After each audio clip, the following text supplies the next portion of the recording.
காஷ்மீரில் கடந்த ஒரு வாரமாக தொடர்ந்து வரும் பேய் மழையில் பலியானோர் எண்ணிக்கை 120ஆக உயர்ந்துள்ளது. மீட்பு பணியில் இருந்த ராணுவ வீரர்கள் 9 பேர் வெள்ளத்தில் அடித்து இழுத்துச் செல்லப்பட்டனர்.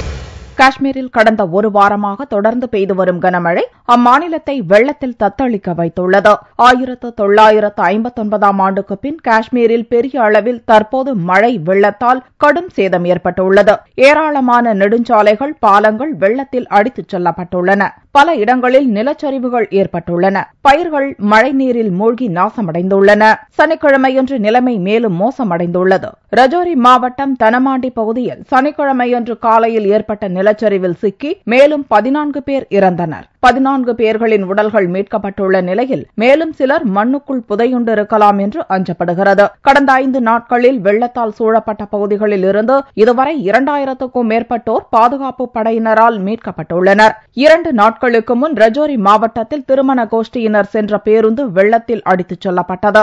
அதில் சென்ற 50 பேர்களின் உடல்களும் மீட்கப்பட்டுள்ளன. புல்வாமா பகுதியில் மீட்பு பணியில் ஈடுபட்டிருந்த பாதுகாப்பு படை வீரர்கள் 9 பேர் வெள்ளத்தில் அடித்துச் செல்லப்பட்டனர். இதில் தீவிர தேடுதல் வேட்டைக்கு பின்னர் 7 வீரர்கள் உயிருடன் மீட்கப்பட்டதாக அறிவிக்கப்பட்டுள்ளது. கடந்த 5 நாட்களில் மட்டும் மழை வெள்ளத்தில் பலியானோர் எண்ணிக்கை 120ஆக உயர்ந்துள்ளது. கனமழை காரணமாக புல்வாமாவில் ஜீலம் நதியில் அபாய கட்டத்தை கடந்து வெள்ளம் பெருக்கெடுத்து ஓடுகிறது. காஷ்மீரின் மத்திய பகுதியில் பாயும் சிந்து நதியிலும் அபாய அளவை தாண்டி வெள்ளம் பாய்வதால் கரையோர பகுதி மக்கள் பாதுகாப்பான இடங்களுக்கு மாற்றப்பட்டுள்ளனர். மாநிலம் முழுவதும் வெள்ளம் பாதித்த பகுதிகளை காஷ்மீர் முதல்வர் உமர் அப்துல்லா பார்வையிட்டு மீட்பு பணிகளை முடுக்கிவிட்டுள்ளார். மத்திய உள்துறை அமைச்சர் ராஜ்நாத் சிங் மற்றும் மத்திய பணியாளர் நலத்துறை அமைச்சர் ஜிதேந்திரா சிங் ஆகியோரும் காஷ்மீரில் வெள்ளம் பாதித்த பகுதிகளை பார்வையிட்டனர். காஷ்மீர் தொடர் மழை காரணமாக 2வது நாளாக சனிக்கிழமையன்றும் வைஷ்ணவ தேவி யாத்திரை நிறுத்தப்பட்டுள்ளது. நிலைமை சீரான பிறகே பக்தர்கள் அனுமதிக்கப்படுவர் என்று அறிவிக்கப்பட்டுள்ளது.